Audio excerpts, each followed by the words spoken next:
wanted to announce closer to the election date for various reasons, and those will be disclosed today. One of them was disclosed last night at the rally we had in Mandeville. So I'm going to hand over to Damian Crawford, Senator Damian Crawford. Julian, you're going to go next. Okay, sure. My apologies. Julian will be asked to speak next in the sequence of speakers that we have. And just to say in closing that our platform of ideas, our platform of programs for the Jamaican people is rooted in the struggles and the voices of the Jamaican people. Over to you. Thank you very much, Party Leader, and good morning, colleagues, ladies and gentlemen, members of the media, and those who are watching. I think it's important to explain to the country how the commitments that we have made are going to be funded. There are questions that have been asked of that. And I first want to start off by reaffirming the People's National Party's commitment to fiscal responsibility and prudent management of the economy. And I want to go back a little because I believe a historical perspective is important to look at what we did when we were last at the wicket. When we inherited the economy in 2012, the country was on the precipice of economic collapse. The last JLP administration from 2007 to 2011 had failed the last 3 IMF tests. In fact, they didn't even take the tests. Jamaica faced a significant trust deficit where our international partners simply didn't believe that we were capable of being responsible. When we inherited the economy in 2012 under the leadership of the Most Honorable Portia Simpson Miller as Prime Minister and Dr. Peter Phillips as Minister of Finance, we had to undertake significant work, heavy lifting, to reestablish Jamaica's credibility with our international partners. What did we do? We enhanced and strengthened the fiscal rules, and we legislated, and I want to emphasize this, we legislated the debt to GDP projection so that we could get to 60% by 2028. And the reason I'm saying this, it is important to understand that whether it was a PNP, JLP, or NEP, it was a requirement for the government to follow the downward trajectory in our debt to GDP. So we were the ones who, having enhanced, ensured, took the country from the precipice, we are committed to continuing that responsibility. Now, questions have been asked about how will we fund these commitments. In the current fiscal policy paper, which is a document that accompanies the budget and it's tabled in March, the government's own projections for the next 3 years is that we will have an increase in government revenues of $140 billion over a 3-year period. And that is based on their projection of a growth rate of just 1%.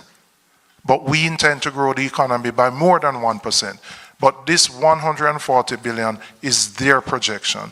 And I want to go back a little. In emphasizing our commitment to fiscal responsibility, we have no intention of imposing any new taxes to fund the commitments that we have made.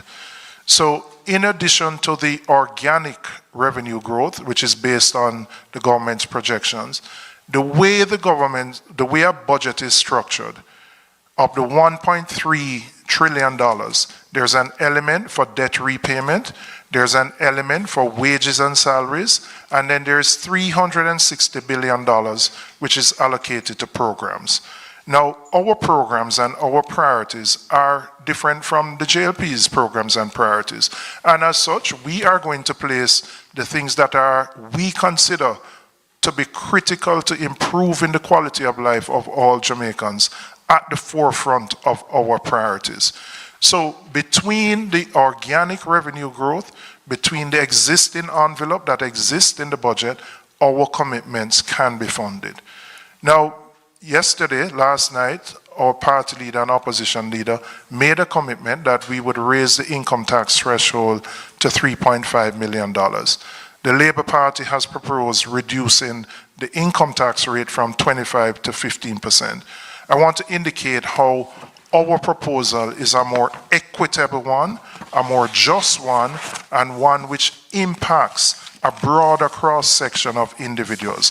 Why? Because it will put more money in the pockets of those who are earning less. And by doing so, those individuals have a higher propensity to consume. So some of those funds which will go into their pockets will be spent back into the economy, and the government will benefit through indirect taxes like GCT.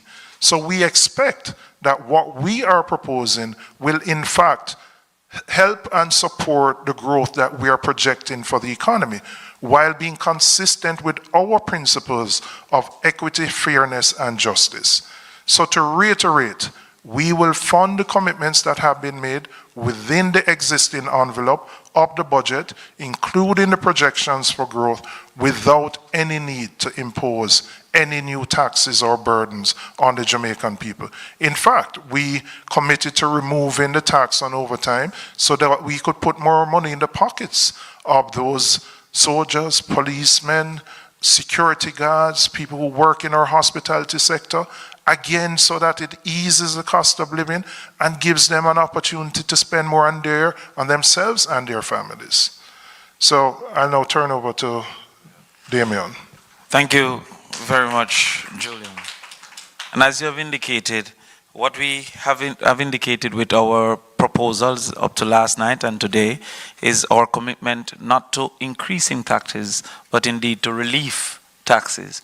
And it is more equitable, as that has been the central context of the People's National Party's proposals for the very longest time. As is indicated by our calculations, a teacher, for example, would only benefit from the Jamaica Labour Party's proposal to $80,000, while a person earning to the tune of $28 million, like the Prime Minister, will benefit $2.6 million. Therefore, this reduction from 25 to 15% would once again be disproportionately beneficial to persons like the Prime Minister, as versus in comparison to persons like teachers, policemen, nurses, security guards, and other persons employed under $3.5 million. It is important that we highlight to our teachers that under the People's National Party plan, over 80% of our teachers will pay no taxes and save up to $200,000 per year. That is an important implication moving forward. Additionally, our intent is to move towards growth, as was indicated by the future Minister of Finance, Julian Robinson, and the future Prime Minister of Jamaica, the future Right Honorable Mark Jefferson Golding. Indeed, therefore, we have recognized that there are some individuals who are disposed towards encouraging, engaging, and promoting growth, but they have been faced with the albatross of government debt, high interest, and high taxes over time. To this extent, we have proposed the Clean Slate program to give these individuals a fresh start. In the Clean Slate program, not only the aspect of student loan, and you know, leader, my grandmother told me that if was the wait, him would have done bees.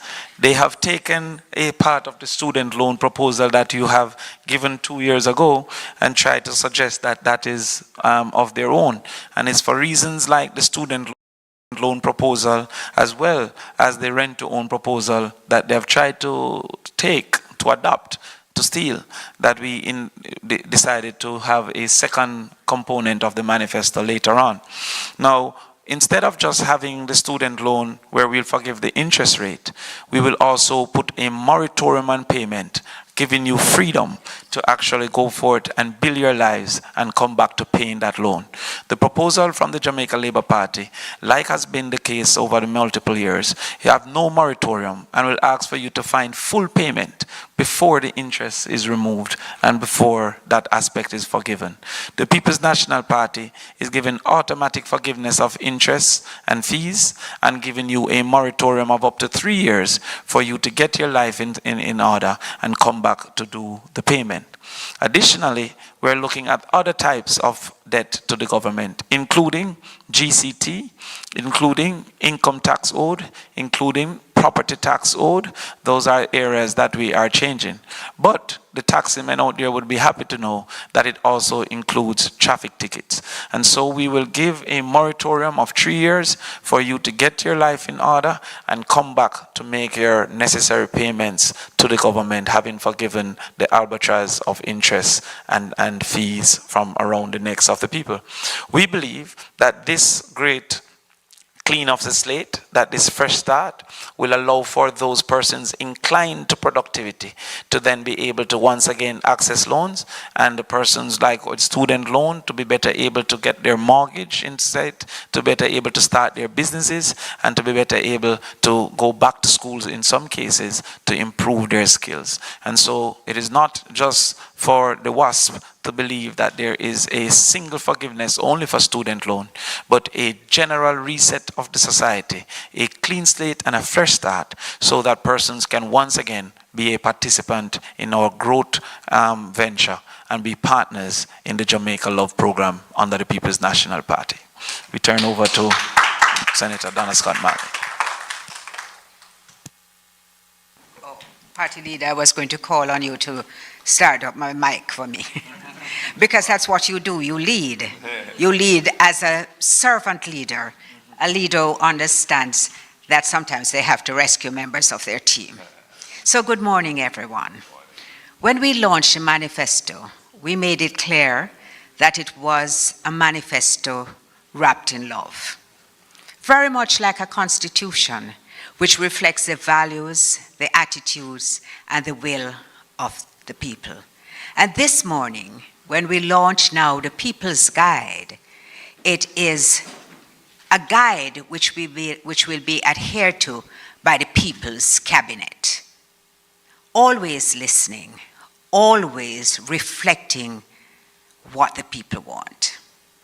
I tell you all the time, those of you who know me, that Floyd Morris taught me the most important lesson which guides the philosophy of the People's National Party. Nothing about us without us. And we are here simply to represent you, the people. So this plan was born from listening to Jamaicans, the tourism worker who was just getting tired of having to pay taxes on the tips, the young creative who was searching for a start, the pensioner who was suffering because they had retired at what was a reasonable pension, but now it has been eroded by the cost of living, which is simply unbearable. They don't make enough to pay their electricity bills anymore. So how we arranged it, and this is what I'm supposed to be really speaking to, is that everybody gets an answer to their question. And I want to share with you. Of course, you know I'm going to pick Clarendon first, right? So Rosalie from Lioneltown would want to know. She says, I want a house, but it feels impossible. Will I ever own land or a house? And later on, Stacy will explain to you how she will. Susie asks, how will I take home more money for my family? Kemar says, I am drowning in debt. How can I get a fresh start? And Damien has already spoken to people like Kemar, who need an opportunity to get a clean slate so that they can make a fresh start. These are the kinds of ways in which we have responded to people and which we commit we will always respond to people.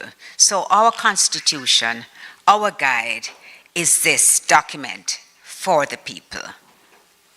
I will ask Stacey to elaborate on what has excited, obviously, the entire country, because the Jamaica Labour Party spent a considerable amount of time using it as though it was their own idea last night. Thank you, Donna. Morning, everyone. I'm going to be speaking to land, housing, and ownership.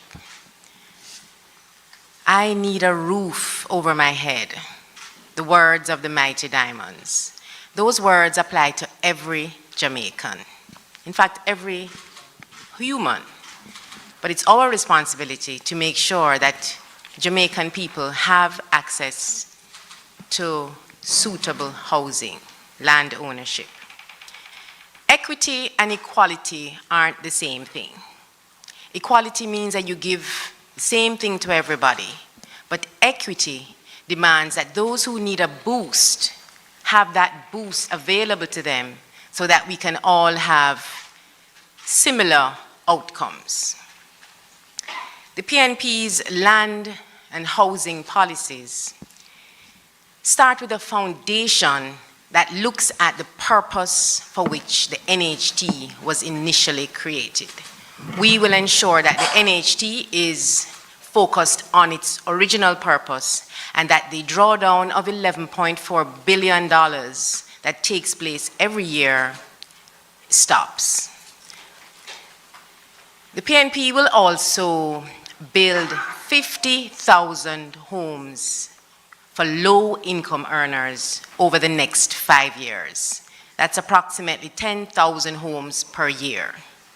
And just to put that into context, the housing deficit right now stands at 190,000 units. So we are aware that the 50,000 isn't the end of housing needs, but it's certainly far more than approximately 15,000 that have been over 9 years. The JLP had promised to build 70,000 homes in 2020, and they have failed to deliver on that promise. When we see, as Jamaicans say, one house being given out, that would take us hundreds of years to ever get to where we need to get to. One of our policies is attractive, especially to people like Kedisha, my nail tech, who works in the informal sector and cannot necessarily qualify easily for a mortgage. But the rent-to-own program will allow Kedisha to pay rent for 6 months, and the rent that she has paid will allow her to qualify, to prove her income qualifies her for the mortgage. And part of that 6-month rental can go towards the deposit. But I'm going to speak now to Ashley, because if she's not doing the rent to own, how will she find the deposit? And so the Young Owners Deposit Fund, $1 billion per year, will be available for $500,000 for each young person up to age 45 years who is an NHT contributor. That will go towards their deposit. So deposit is usually hard to find. You'll get $500,000 boost on that. Because as we said, equity demands that not everybody gets the same thing. And so persons with disabilities will benefit from reduced interest rates. And as a reward to our public sector workers, they too will benefit from reduced interest rates. And for the public sector workers, a 3-month grace period. So after they purchase a home, the first 3 months of the repayment of the mortgage, that will be waived, well, not waived, but that will be delayed to give them an opportunity to furnish their homes. Because when you buy a new home, your income really is stretched before you can regularly make those mortgage payments. So the PNP is really committed. We are committed as a party to ensuring that that roof over your head is available to every Jamaican. And there's more. The debt service ratio will be increased to 40% so that persons can qualify for a mortgage on up to 40% of their disposable income, which will increase the number of people who will qualify for that mortgage. Those are some of the foundational issues. Now, a house can't be built just on a foundation, then you've got to have the walls, yeah? And our walls start with some unfinished business. Operation Pride, that the People's National Party administration, previous administration, some of it was left unfinished, and we are committed, the incoming administration, to complete that work. In addition, people who live on informal land settlements can't qualify easily to have a title. And a title gives you more than just having the house. It gives you security, financial security, and opens options for borrowing on your title. And so we will regularize informal land settlements. And there are many of those in my constituency, so I know my constituents like Chris and Nisha will be happy to hear that. The Portia Initiative, it is the program for the organized renewal of and transformation of infrastructure in all areas. That initiative, named after our beloved leader, of course, that looks at improving infrastructure renewal and urban upgrading, things like sidewalks, parks. I don't like to call them green spaces, I prefer the word parks, drainage, and such, and removal of zinc fences and replacing those with concrete walls. These things instill pride in our people. Also, for persons with disabilities, there will be a commitment that 20%, up to 20% of houses built by the Housing Association of Jamaica will be available to persons with disabilities. And retirement homes, we will ensure that partnering with the churches, retirement homes are built for our senior citizens, and this will impact persons of all income levels, because senior citizens require, need, and deserve the care from our state to ensure that they can live their lives in dignity. Whether the family members have deceased or moved abroad or just moved out, our senior citizens need companionship. One of the big announcements in the recent budget presentations was the reduction in the time for adverse possession of government lands, and that is a firm commitment. Currently, the time stands at 60 years, which is a little long. It's more than a generation, really, of lifetime.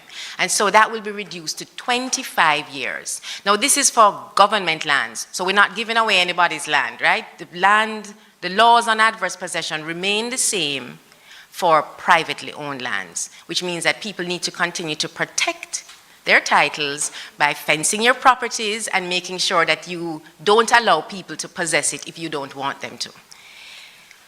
Basically, the People's National Party's commitment to home ownership and putting that roof over people's head means that we are continuing our long legacy of building houses for people.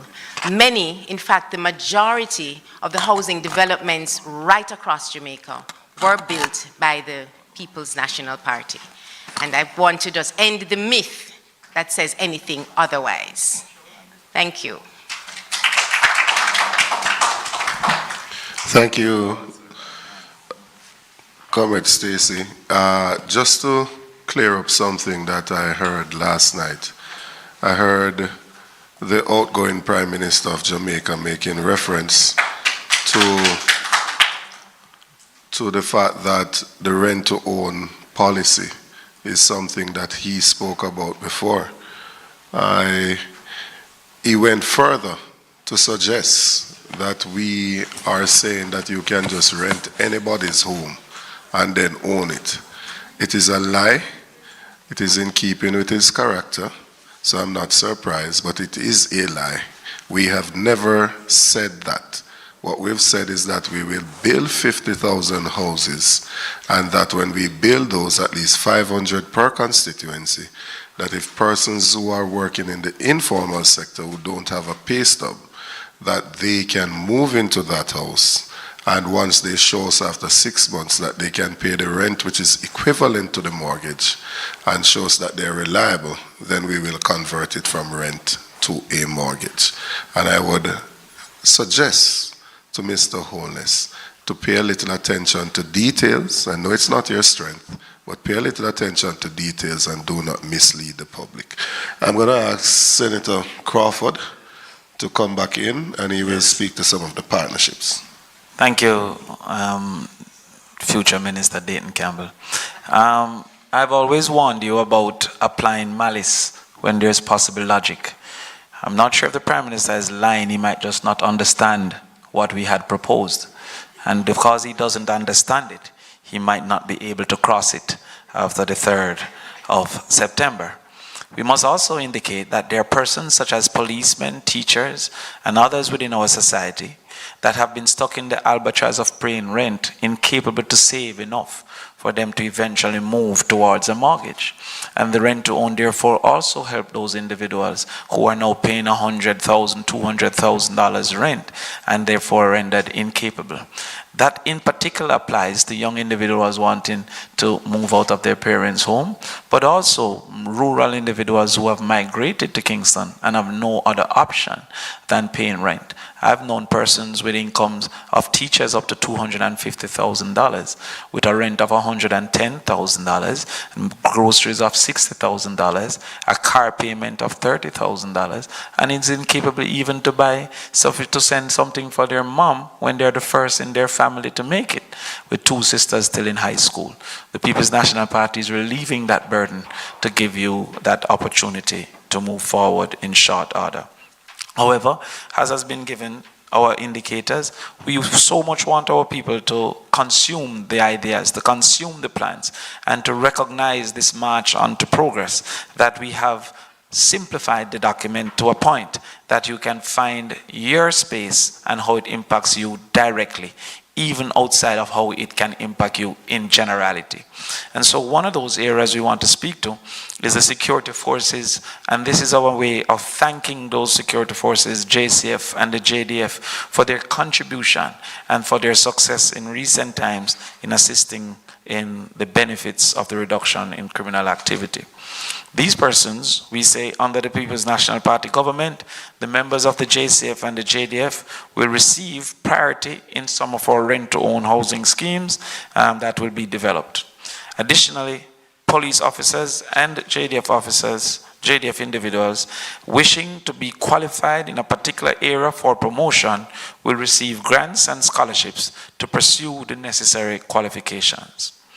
Security force personnel will receive a reviewed health insurance coverage to include also the psychological demands of the job.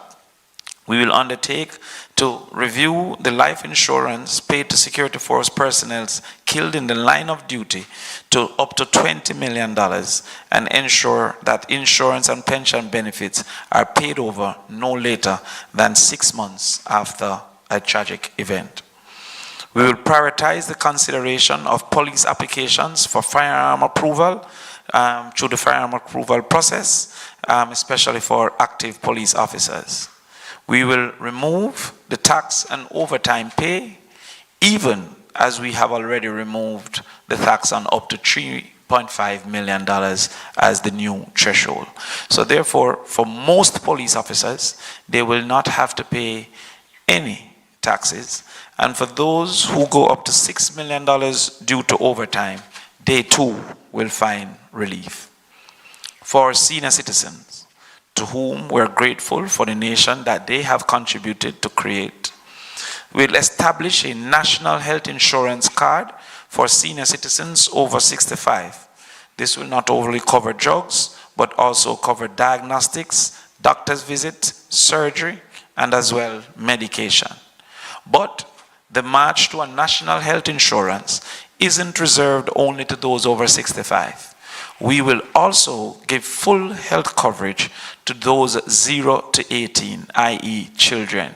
So children 0 to 18 will be covered with a health card that will cover diagnostics, doctor's visits, medication, surgery, hospital stay, as well as certain autistic interventions and disability interventions moving forward.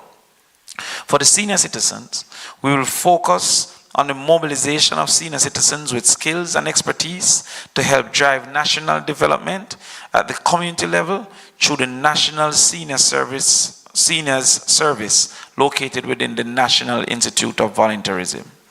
We remove the wait for pension payments by starting payments at the age of 65 on your 65th birthday.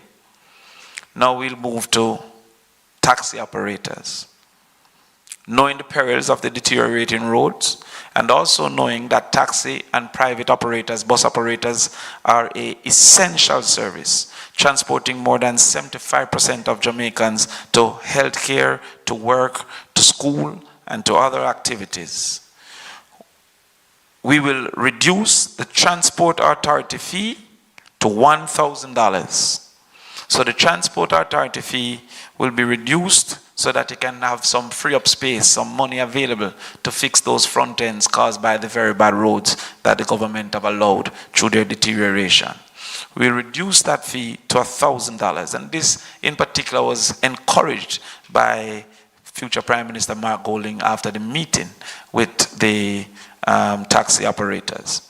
But additionally, there will be a special loan fund with low interest rate to create cash flow on parts and services for taxi operators to borrow through credit unions and utilize to ensure roadworthiness of their vehicles.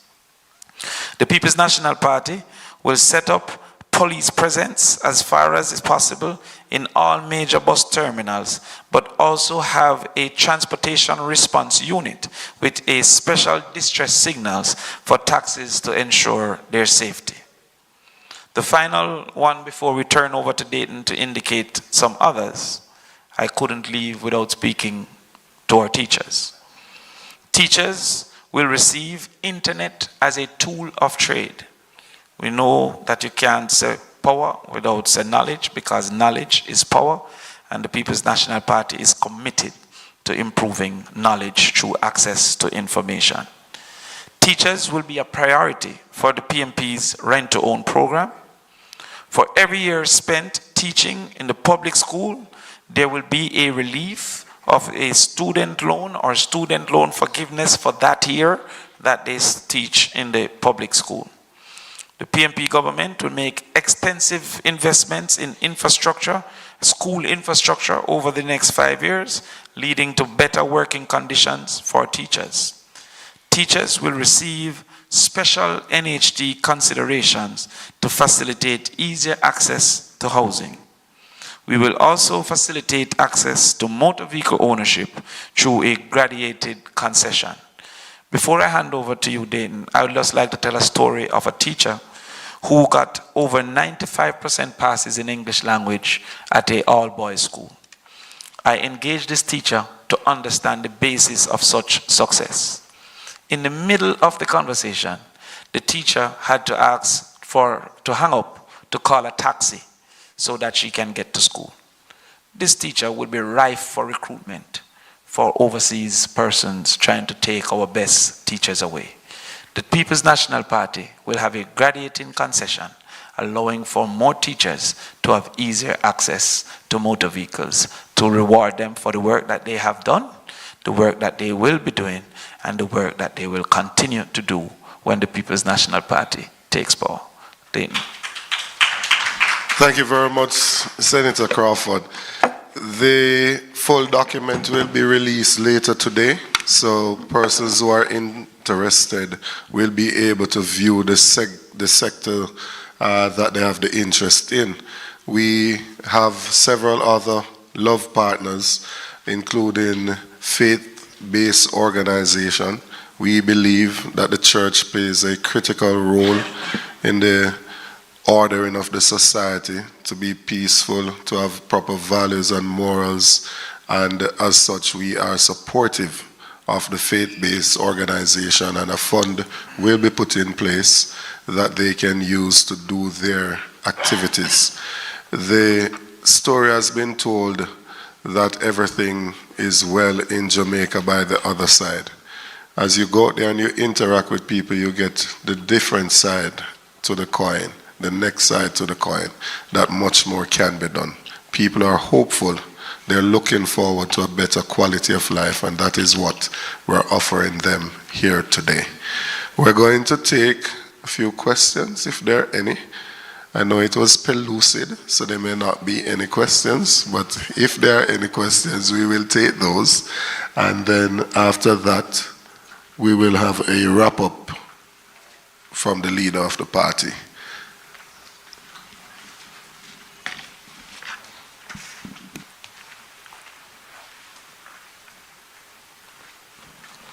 Laverne, yes. Morning, everyone. I have 3 questions, and you could decide who takes them. Very often, the party that is in opposition makes pledges on the campaign trail that falls by the wayside.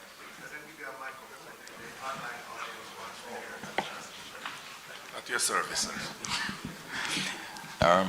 Yes, very often the party in opposition makes pledges on the campaign trail that fall by the wayside as soon as they take office. Usually, the reason is that they did not have a full or a very clear picture of the country's prevailing economic situation. My question is, why should Jamaicans not dismiss this proposal to raise the income tax threshold as another political ploy? That's one. 2, if the People's National Party is victorious in the general election, how soon after will this policy be implemented? If you could give some specifics.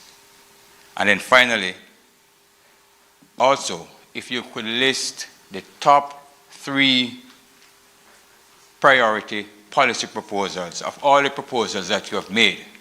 If you could say to the people of Jamaica what you consider to be the top 3 and to give specific implementation dates for those 3 policies that you have selected.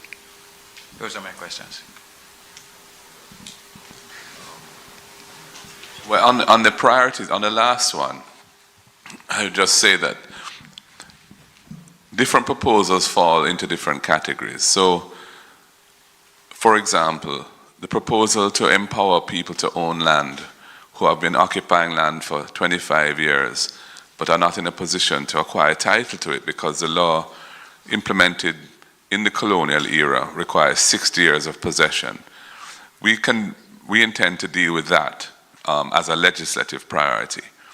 Similarly, some of the reforms around greater accountability in government that we are committed to, we will be looking to implement those as well through developing and bringing the legislation to Parliament. On the other hand, there are programmatic things like the subsidy for school feeding, which we call the EASE program. That's a vital thing for us. There is the RIDE program, which is a subsidy for children who are struggling to attend school 5 days a week, where we're providing a transportation subsidy for up to 20,000 people. And of course, the First in Family Scholarship Program, which we are committed to ensuring that the first person in the household, if they are the first ones to have applied to and qualified or are attending university or college, they can get a full scholarship. So those things which are programmatic and require expenditure, those would be 3 priorities for us.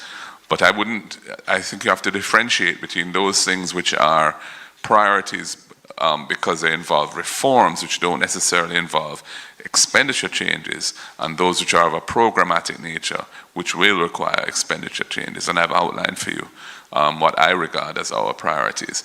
In terms of the first question, which is the propensity of oppositions to promise things which cannot be delivered, one thing I would say to you is that because of the reforms that were implemented when we were last in government, to bring greater transparency to the public financial affairs of the country, the information available to the opposition is better than it has been in years gone by. So, for example, the fiscal policy paper, which is tabled as one of the budget documents, and there's also an interim one that's tabled in September each year to because some of the numbers in March are not final numbers for the previous year's budget. So a supplementary one, an interim one is published in September each year, is full of very critical information on the economy and on the public finances, including projections as to future revenues, but also a vast array of other things. Similarly, there's information on tax expenditures, which are a technical word meaning waivers and other discretionary relief of taxes and the cost of that to the public purse, and the medium-term debt management strategy of the government, which looks forward and says, what are we going to do to manage our debt as best we can? So those are all mandatory documents that have to be tabled with the budget each year, and in September in the case of the interim fiscal policy paper. So that enables an opposition to have a fairly good idea of what is possible fiscally in terms of what we can do. Having said that, we know that when we come into government, there will be many things that were not disclosed publicly and which we will have to deal with. That is the reality of when there's a change of government. And we know, for example, that right now there are unsettled claims from the public sector workers which have to be addressed. They've been offered 0%, which is not really an offer at all. And there are various anomalies in the public sector transformation of their compensation, which we are committed to working with the public sector unions and the representatives of public sector workers to resolving those anomalies. But there may be many other things that we are not fully aware, claims from contractors in respect of things that have gone wrong on projects and so on. There are a number of things that we would not be privy to and which we would have to adjust when we form government. But the overall lay of the land, we have a much better picture, I would say, than would have been the case, say, 20 years ago or 30 years ago. Julian, if you want to talk to you can answer the other question he had about the timing of our implementation. Yeah, well, we're currently in the middle of a budget year, and I would say the new fiscal year would start April 1st, and so the commitments that have been made would commence certainly in relation to the tax threshold at that time. We may make adjustments and we may have to do supplementary budgets in terms of how you move expenditures within the current band, as has been done in the past. So if you're moving monies from one ministry to another, you're required to do a supplementary budget. So that, again, is a decision that we would make once we get in. But that is a possibility because, as I've said, our priorities and the programs are certainly different from what exists with the current government. I wanted to add one point, which I think is very important, because a false impression has been deliberately sowed by the government that we will discontinue all existing government programs and policies. That's absolute nonsense. We recognize that in the $360 billion envelope for programs, there's a vast array of programs. Some of them are long-standing and fundamental, such as the PATH program, which was started by the People's National Party and provides support for vulnerable children and vulnerable citizens. And we would never do anything to reduce that. In fact, to the contrary, we're trying to bolster that by some of the other areas which need similar support, such as the Ease and the Ride programs that we've come up with. On the other hand, there are many other programs which represent a decision of the government of the day to pursue a particular policy initiative, which we may defer, for example, if we don't anticipate that it would have a negative impact on the quality of life of the Jamaican people. We will not be doing anything that would have a negative impact on the quality of life of the Jamaican people. So we will be working within the envelope of the budget, but we will be adjusting those things that we don't think need to be brought forward so we can bring forward the things that we think are essential for making life better for the people of Jamaica at this time. Thank you. We should also remind the public that issues like the drill have indicated that the Jamaica Labour Party is engaged in general overspending and over-invoicing. Cornwall Regional will be an excellent example that has moved from 2 to 22 billion. We have no intention to be so wasteful in government as they were. And so we will seek those wastes and ensure that it is properly directed to the people. Yeah, absolutely. That's a critical point. Public resources are being wasted in large amounts by this government through corruption, through distortions in the procurement system, and through the inefficient and negligent management of major projects. The Cornwall Regional is an example of that, where a project which was originally to be finished within a short space of time and for $2 billion expenditure has now gone over 20 billion. I think it's 24 billion is the nearest number, with no accountability for that delay, and with the hospital still not open to receive patients in terms of the refurbished parts of it. Similarly, the drill, which is just symptomatic of what is going on in that ministry. I'm sure if we go in there, we're going to find many other things, where things which are available in the marketplace for one price are being bought by the government from contractors in which members close to the government have financial interests for multiples of the market price, depriving the people of Jamaica of resources for critical things. In the health sector, it's CAT scan. There's no CAT scan machine at Bustamante Children's Hospital, the main largest children's hospital in the Caribbean. And it is that type of scandalous behavior which is ripping off the people of Jamaica and making our lives much harder than they should be. And I just want to make one additional point, if I may, on this tax proposal that they have come up with. Now, if you reduce the income tax rate from 25 to 15, it means that somebody who's earning $30 to $40 million of income and who's paying $10 million of tax is going to end up paying $4 million less tax that the people of Jamaica need to fund the programs to support the society.